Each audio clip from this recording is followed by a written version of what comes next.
1 जिसका नाम है भाषा, लिपि और व्याकरण। आप लोग अपनी फर्स्ट क्लास से व्याकरण पढ़ते आ रहे होंगे, आपने भाषा भी पढ़ी होगी, व्याकरण भी पढ़ी होगी, लिपि भी पढ़ी होगी, पर अब इनका एक आगे का वर्जन हम पढ़ते हैं। पढ़िए, गुरुजी सभी शिष्यों को समझा रहे थे। इसमें जो टीचर हैं वो सब शिष्यों को ही समझा रहे थे। परोपकार के अनेक रूप देखने को मिलते हैं। हम रुपए पैसे से दूसरों का भला कर सकते हैं। भूखे को रोटी और नंगे को वस्त्र दे सकते हैं। कुएं खुदवा सकते हैं, धर्मशालाएं बनवा सकते हैं। यदि मन में परोपकार की भावना घर गई है और हम धन से वंचित हैं, तो तन और मन से दूसरों का भला कर सकते हैं। अशिक्षितों को शिक्षा का दान कर सकते हैं। इसके अतिरिक्त शारीरिक शक्ति से भी परोपकार किया जा सकता है। अंधों को मार्ग दिखाया जा सकता है। प्यासों को पानी पिलाया जा सकता है तथा ददों और असहायों की अनेक प्रकार से सहायता की जा सकती है। तो इसमें गुरुजी क्या बता रहे हैं कि यदि आपके पास धन है तो आप धन से लोगों की सहायता कर सकते हैं। यदि आपके पास धन नहीं है तो आप तन और मन से भी लोगों की सहायता कर सकते हैं। यदि धन है तो आप लोगों को खाना खिला सकते हैं, लोगों को वस्त्र दे सकते हैं, उनको पानी की व्यवस्था कर सकते हैं। पर कह सकते हैं अगर आपके पास धन नहीं है तो आप मन और तन से लोगों की मदद कर सकते हैं, अंधों की मदद कर सकते हैं। ठीक है, जो लोग अपनी सहायता नहीं कर पाते हैं, जिन्हें कोई काम नहीं समझ आ पाता है, उनकी काम करवा सकते हैं। ठीक है, बहुत सारी चीजें हैं जिससे आप अपनी शारीरिक से भी लोगों की मदद कर सकते हैं। अब हम समझते हैं इसे। समझ उपरोक्त विचार गुरुजी ने बोलकर प्रकट किए। वे गुरुजी बोल रहे थे, बच्चे समझ रहे थे। गुरुजी ने अपने मनोभावों को व्यक्त करने हेतु शब्दों द्वारा एक सरल व सशक्त साधन का उपयोग किया। भाई गुरुजी क्या कर रहे हैं, बोलकर समझा पा रहे हैं, तो बोलकर शब्दों और वाक्यों के माध्यम से वो अपनी बातों को विद्यार्थियों तक पहुंचा रहे हैं। यही इसको क्या कहते हैं, भाषा। भाषा शब्द की उत्पत्ति संस्कृत की भाष धातु से हुई है। भाषा की उत्पत्ति किससे हुई है, भाष से, जिसका अर्थ है बोलना। गुरुजी क्या कर रहे हैं, बोल रहे हैं। कैसे बोल रहे हैं, किसी भाषा का उपयोग करके अपनी बात को समझा रहे हैं। बोलकर हम भाषा के माध्यम से अपने विचार प्रकट करते हैं। विद्यार्थी के कॉन्टेक्स्ट में पढ़ते हैं, चाहे हिंदी पढ़ें, गणित अथवा कोई अन्य विषय, जब तक उपयुक्त भाषा का प्रयोग नहीं होगा तब तक कुछ भी सीख पाना संभव नहीं है। वही विद्यार्थियों को, आप भी मेरे स्टूडेंट्स हैं, आप भी मेरे विद्यार्थी हैं, जब तक मैं आपको बोलकर ये चीजें नहीं बताऊंगी तो क्या मेरा समझाया हुआ आप तक पहुंच पाएगा। तो मेरे को आपको ये चैप्टर समझाने के लिए भी भाषा का उपयोग करना पड़ रहा है। इसे हम क्या कहते हैं, भाषा। और ये जो भाषा होती है इसकी उत्पत्ति किससे हुई है बेटा, भाष शब्द से। और ये भाष शब्द किसका शब्द है, संस्कृत का शब्द है। जिस साधन द्वारा व्यक्ति अपने मन के भावों या विचारों को दूसरों तक पहुंचाता है, वह दूसरों के विचार समझता है, उसे हम भाषा कहते हैं। मुख से निकलने वाली सार्थक ध्वनियां सार्थक शब्दों का निर्माण करती हैं। जो हम ध्वनि निकालते हैं उससे किसका, सार्थक शब्दों का निर्माण होता है। इन शब्दों से वाक्यों की रचना होती है। शब्द से शब्द मिलकर क्या बनता है बेटा, वाक्य बनता है। इससे हम अपने भावों और विचारों को प्रकट करते हैं, इसे ही भाषा कहते हैं। भाई जो हमारे मुंह से ध्वनियां निकलती हैं उससे शब्द बनता है। शब्दों का संग्रहालय वाक्य कहलाता है और वाक्यों के द्वारा हम अपने मन की बात को व्यक्त करते हैं। संसार में अनेक भाषाएं बोली जाती हैं, जैसे हिंदी, अंग्रेजी, उर्दू, अरबी, फारसी, जर्मनी, फ्रेंच, चीनी, रूसी, जापानी आदि। भारतवर्ष के विभिन्न प्रांतों में भिन्न भिन्न भाषाएं बोली जाती हैं। ये तो आप जानते हैं कि भारतवर्ष में, भारत हमारे देश में कितने अलग अलग प्रांत हैं। हर प्रांत में अपनी अपनी भाषा बोली जाती है। जैसे गुजरात में गुजराती, महाराष्ट्र में मराठी, आसाम में असमी, हिमाचल प्रदेश में हिंदी, मध्य प्रदेश में भी हिंदी बोली जाती है, पश्चिम बंगाल में बांग्ला बोली जाती है, आंध्र प्रदेश में तेलुगु बोली जाती है, तमिलनाडु में तमिल बोली जाती है। ये क्या है? भाषा है। उत्तर प्रदेश में हिंदी, उत्तराखंड में हिंदी, केरल में मलयालम, कर्नाटक में कन्नड़, पंजाब में पंजाबी और राजस्थान में राजस्थानी। तो ये देश के, हमारे भारतवर्ष के अलग अलग प्रांत हैं और उनकी अलग अलग बोलियां हैं। अब हम पढ़ेंगे भाषा के रूप के बारे में कि भाषा के कितने रूप होते हैं। भाषा के होते हैं 2 रूप। पहला होता है मौखिक भाषा, दूसरी होती है लिखित भाषा।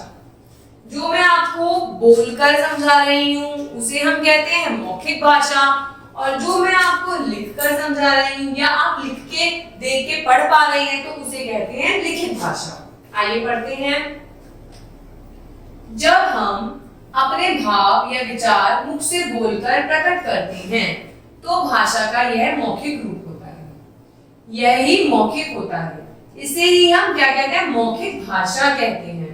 बातचीत, वाद विवाद, भाषण, कोई घटना या कहानी सुनाने में भाषा के इसी रूप का प्रयोग किया जाता है। अब मैं आपको कोई चीज समझा रही हूँ, कहानी सुना रही हूँ, अपनी कोई बात बता रही हूँ, तो मैं मौखिक भाषा का ही उपयोग करूंगी। अब मैं आपको एक पाठ समझाने के लिए भी कौन सी भाषा का उपयोग कर रही हूँ? मौखिक भाषा का। अब पढ़ते हैं लिखित भाषा। अपने भावों या विचारों को लिखकर प्रकट करने में भाषा का जो रूप दिखाई देता है उसे लिखित भाषा कहते हैं। पत्र, लेख, पुस्तक, समाचार पत्र आदि में भाषा के लिखित रूप का ही प्रयोग किया जाता है।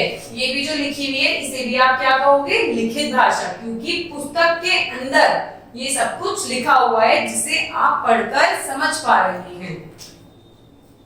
अब देखते हैं लिखित भाषा का क्या महत्व होता है। विश्व का अधिकांश महत्वपूर्ण कार्य लिखित भाषा में ही होता है। ये तो आप जानते हैं, न्यूज़पेपर हो गया, कोर्ट कचहरी के कागजात हो गए, किसी भी जगह के कागज हो गए, तो सब कुछ लिखित में होता है ना। भाषा का लिखित रूप सदियों तक बना रहता है। भाई देखिए, आपने कोई चीज लिख दी तो वो तो आपकी लिखी ही रहेगी, पर आपने कोई चीज बोल दी तो कोई भूल भी सकता है। हमारा प्राचीन साहित्य भाषा के लिखित रूप द्वारा ही सुरक्षित है। भाई आप, यदि हमारा प्राचीन साहित्य लेखकों के द्वारा लिखा हुआ नहीं होता तो क्या हम उसे पढ़ पाते? यदि लेखक सिर्फ बोल देते तो क्या वो सदियों तक सुरक्षित रह पाता?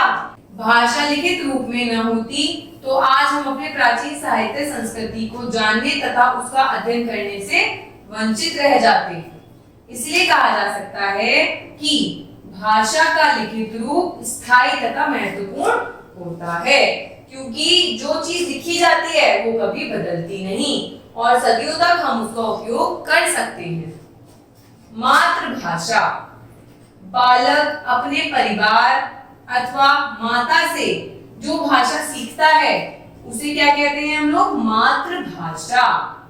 किसी हिंदी भाषी परिवार में जन्म लेने वाला बालक प्रारंभ से ही हिंदी भाषी परिवार में रहकर हिंदी भाषा ही सीखता है, यही उसकी मातृभाषा होगी। अब देखिए, जो विदेश है वहां बच्चे शुरू से ही इंग्लिश में सुनना सीखते हैं तो उन्हें इंग्लिश बोलनी आ जाती है। ऐसे ही हमारे यहाँ हम लोग अपनी मम्मी से या अपने आसपास परिवार से जो भाषा शुरू से सुनते हैं वही हम बोलते हैं, और हमारी भाषा क्या है? हिंदी। तो हिंदी ही हमारी मातृभाषा कहलाएगी। अब पढ़ते हैं बोली के बारे में। अब तक हमने पढ़ी भाषा कितने रूप की होती है, अब हम पढ़ेंगे बोली क्या होती है। सामान्यतः भाषा के क्षेत्रीय रूप को बोली कहते हैं। भाषा के क्षेत्रीय रूप को, जो उस क्षेत्र के अंदर जो भाषा बोली जाती है उसे हम बोली कहते हैं। किसी क्षेत्र विशेष के लोग प्रायः भाषा को विशेष रूप अथवा शैली में बोलने लगते हैं। उस क्षेत्र में भाषा का विशेष रूप बोला जाने वाला रूप बोली के अंतर्गत जाने लगता है। ठीक है, किसी भी भाषा को यदि आप किसी अलग तरीके से बोलना जब शुरू कर देते हो तो उसे बोली कहा जाता है। हिंदी एक बड़े क्षेत्र में बोली जाती है, परंतु स्थान विशेष के लोग इसे अपने विशेष रूप में बोलते हैं। भाई हिंदी बहुत जगह बोली जाती है, पर हिंदी भी बोलने का अलग अलग तरीका है, तो उस अलग अलग तरीके को हम क्या कहते हैं? बोली कहते हैं।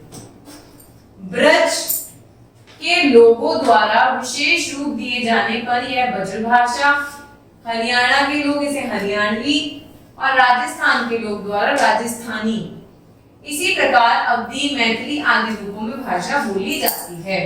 जहां जिस रूप में वो राजभाषा बोली जाती है उसे हम उसी भाषा का नाम दे देते हैं और उसे हम क्या कह सकते हैं? बोली भी कह सकते हैं। अब आपके दिमाग में आ रहा होगा कि मैम हमने भाषा भी पढ़ी थी कि राजस्थान की राजस्थानी होती है, आप बोली भी सेम बता रही हो। अब हम पढ़ेंगे इनके बीच का अंतर। भाषा तथा बोली में मुख्य रूप से निम्नलिखित अंतर पाए जाते हैं, जिसमें से पहला है बोलियां किसी एक ही भाषा का अंग होती हैं। बोली किसी एक ही भाषा के तरीके से बोली जाती है। भाषा का क्षेत्र विस्तृत होता है, जबकि बोली सीमित क्षेत्र में बोली जाती है। भाई सपोज कीजिए हिंदी हो गई, हिंदी तो भाषा है, बहुत जगह बोली जाती है, पर हिंदी के भी अनेक रूप हो गए तो वो सीमित जगह में बोली जाएगी। भाषा का संबंध व्याकरण से होता है, जबकि बोली व्याकरण संबंध नहीं होती। भाषा जब आप बोलते हैं या लिखते हैं तो हम व्याकरण के काफी नियमों का ध्यान रखते हैं, पर जब हम बोली बोलते हैं तो व्याकरण का कोई महत्व इसके अंदर नहीं होता। बोली का प्रयोग बोलचाल में अधिक, साहित्य में कम होता है। भाई बोली तो बोली जाती है, लेकिन लिखने में बोली का प्रयोग नहीं किया जाता, जबकि साहित्य की रचना प्रमुख रूप से भाषा में ही होती है। जो लिखने का काम होता है वो भाषा में ही होता है। बोली का मतलब तो सिर्फ बोलना होता है अलग रूप से। अब हम पढ़ते हैं लिपि। मौखिक ध्वनियों को लिखकर प्रकट करने के लिए जिस विधि अथवा निश्चित किए गए जिन चिन्हों का प्रयोग किया जाता है उसे लिपि कहते हैं। हमारी जो मौखिक ध्वनियां हैं, जब हम वो लिखते हैं तो उसकी भी एक नियम होते हैं, कुछ चिन्ह होते हैं, तो उन्हें हम क्या कहते हैं बेटा? लिपि कहते हैं। संसार की विभिन्न भाषा अलग अलग लिपियों में लिखी जाती हैं। भाषा के लिखने के रूप को हम क्या कहते हैं? लिपि कहते हैं। परंतु यह आवश्यक नहीं है कि प्रत्येक भाषा की लिपि अलग हो। हिंदी देवनागरी लिपि में लिखी जाती है, संस्कृत और मराठी भी देवनागरी लिपि में ही लिखी जाती हैं। लिपि का मतलब होता है ध्वनियों में आपकी भाषा को लिखना, चिन्हों में आपकी भाषा को लिखना। ऐसा नहीं है कि हर भाषा की अलग लिपि होती है। कुछ भाषाएं ऐसी होती हैं जिनकी लिपियां सेम होती हैं, जैसे हिंदी, संस्कृत, मराठी। और देखते हैं हिंदी भाषा की लिपि देवनागरी, संस्कृत की भी देवनागरी और मराठी की भी देवनागरी है। उर्दू की होती है फारसी, पंजाबी भाषा की होती है गुरुमुखी और अंग्रेजी भाषा की लिपि होती है रोमन। आइए अब पढ़ते हैं हम व्याकरण के बारे में, क्योंकि जब हमने चैप्टर शुरू किया था तो हमने पढ़ा था भाषा, लिपि और व्याकरण के बारे में पढ़ेंगे। तो हम भाषा समझ गए, लिपि समझ गए, अब समझते हैं व्याकरण के बारे में। संसार की अन्य वस्तुओं के समान भाषा में भी परिवर्तन होता रहता है। बिल्कुल, भाषा भी परिवर्तित होती रहती है।